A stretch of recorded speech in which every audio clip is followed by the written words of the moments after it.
Ustedes pueden ir al Japón y verán que van a ver estaciones del metro que alrededor de la estación hay cantidad de bicicletas y de motocicletas con que la gente va de su casa a la estación, deja la bici, deja la moto, toma el tren, se va a trabajar 8, 10, 12 horas, regresa en la noche, agarra la bici, agarra la moto, con la cual regresa a su casa. Si está lloviendo, la delegación de Benito Juárez, la de Coyoacán, la de Milpalta, ponen alrededor de la estación cantidad de paraguas que la gente agarra, se va a su casa y al día siguiente regresa ese paraguas a la estación, tal y como se ve en la estación en Nezahualcóyotl, aquí en la Ciudad de México. Nos da risa, ¿verdad?, cuando nos deberíamos de preguntar, ¿por qué lo podrán hacer los japoneses si son mucho más feitos que nosotros? ¿Y por qué no lo podemos hacer nosotros? ¿Saben ustedes por qué? Porque allá se educa bajo el principio de que si no es tuyo, debe ser de alguien. Y las cosas cambian, y ustedes no saben que las empresas, las instituciones en México, tenemos que gastar en poner policías y policías sobre policías, en videocámaras, en cajas fuertes, en alarmas, simplemente porque no se educó bajo el principio de que si no es tuyo, debe ser de alguien. También tenemos el gran poder de transformar a nuestra gente. Miren, el que cumple con sus obligaciones y da más de lo que debe, convierte su mundo en un paraíso. El que solo pide y solo exige, convierte su mundo en un infierno. Por favor, siempre estén en condiciones de dar un poquito a esta nación, a su México. Estén orgullosos de vivir en un país envidiado y codiciado por muchas otras naciones, que tenemos el México del desierto, el México del altiplano, el México de las costas, con una gastronomía llena de sabores, llena de colores. Cuidemos a México, amemos a este país, pero para ello se necesita que todos los mexicanos tengan la meta de querer ser extraordinarios y no vivir en una forma ordinaria. La diferencia entre ser un ordinario o trabajar en forma ordinaria las 8 horas nada más, a ser extraordinario solamente está en el extra. Estemos siempre, todos los días, dispuestos a dar ese extra y verán que México tiene todas las potencialidades para ser una gran potencia mundial. Nada más falta que nosotros estemos dispuestos a dar ese extra. También yo quisiera decirles por qué las empresas japonesas llegan a ser tan grandes. No crean que todas las empresas japonesas hayan sido fundadas por herederos de grandes fortunas o gente que se haya sacado la Lotería Nacional. No, son gente común y corriente que se reúne todas las tardes a soñar, a pensar en cómo construir su escuela, y a esa etapa nosotros la llamamos etapa del enamoramiento. Cuando se firma el acta constitutiva es el acta de matrimonio, y cuando en un tallercito se ponen los implementos, la maquinaria, es el embarazo. Cuando viene la autoridad a cortar el listón y echar agua bendita, es el nacimiento del bebito empresa. Y los 3 primeros años hay que trabajar las 24 horas al día para que ese bebito crezca lo más sano posible. Después del 4.º año es cuando entra al kinder, donde empieza en las empresas japonesas mucha educación, mucha capacitación, muchos cursos, muchos viajes, nuevas instalaciones, nueva tecnología. Hasta los 20 años los empresarios japoneses no le sacan un solo peso a la empresa. Todo es inversión tras inversión. Me van a preguntar, bueno, ¿y mientras de qué viven los dueños?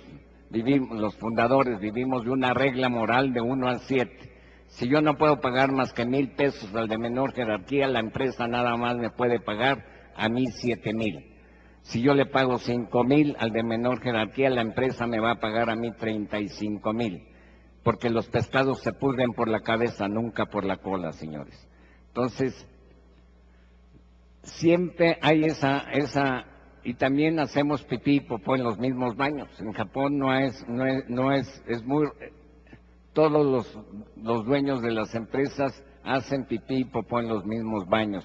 Eso es muy importante porque en México el directivo, el ejecutivo, el empresario siempre tiene su baño privado, espejos relucientes, jabones perfumados, y el baño del trabajador es un verdadero cochinero.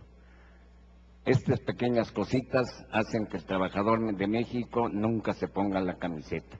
También hay directivos, ejecutivos y empresarios que se atreven a poner reglamentos que se va a sancionar al trabajador que llegue 10 minutos tarde y el patrón llega en 1 hora, 2 horas después en carro último modelo y al pobre trabajador y vive a 8 cuadras de distancia. El pobre trabajador que se tiene que levantar muy temprano, tomar la combi, caminar 8 cuadras, tener que venir soportando el olor del peluche del sobaco del vecino por más de 40 minutos y que por un accidente de tránsito llega 1 minuto tarde, sancionado lo regresan a su casa. ¿Ustedes creen que ese trabajador, qué es lo que siente? Lo único que siente es rabia, coraje, injusticia. El buen directivo, el buen ejecutivo, el buen empresario debe ser siempre el primero en llegar, el último en irse. El ejemplo arrasa, el ejemplo es lo que causa disciplina, el ejemplo es lo que causa admiración. Y de veras, les digo, de sangre japonesa, hecho en México, que en México tenemos un país extraordinario, que nos debemos de sentir orgullosos de descender una raza que no se atrevía a traicionar a su pueblo. De ese estirpe es el mexicano, y es por ello que yo les pido que siempre anden por este mundo con la frente en alto y el pecho erguido de haber nacido en esta bendita tierra mexicana. Y por último, quiero terminar con un cuento que me contó mi padre y con el cual cierro siempre todas mis pláticas. Había un bosque muy hermoso donde vivían muchos animalitos. De repente este bosque se empieza a incendiar y todos los animalitos empiezan a huir. Solo hay un gorrioncito que va al río, moja sus alitas, vuela sobre el bosque incendiado, revolotea y deja caer 1 o 2 gotitas de agua tratando de apagar este incendio.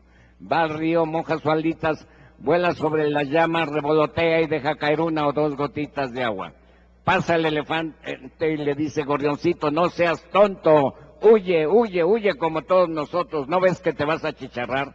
Y el gorrioncito se voltea y le dice: no, este bosque me ha dado todo, este bosque me ha dado familia, este bosque me ha dado alimento, este bosque me ha dado hogar, este bosque me ha dado amigos, pero sobre todo este bosque me ha dado felicidad.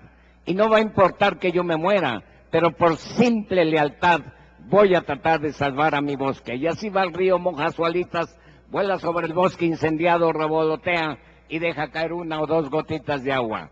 Ante esta actitud, Dios se compadece y deja caer un fuerte tormentón y felizmente el incendio se apaga y al poco rato este bosque vuelve a reverdecer y a florecer y todos vuelven a ser felices y tal vez más felices que antes eran. Querido auditorio, a este bosque yo lo comparo con mi México. Tal vez estemos en un gran incendio político, económico y social, pero yo les pido a todos y a cada uno de ustedes que por favor, sean como ese gorrioncito y que todos los días dejen caer 1 o 2 gotitas de sudor, de trabajo y de estudio. Y si así lo hacen, México se los agradecerá y Dios los bendecirá. Muchas gracias.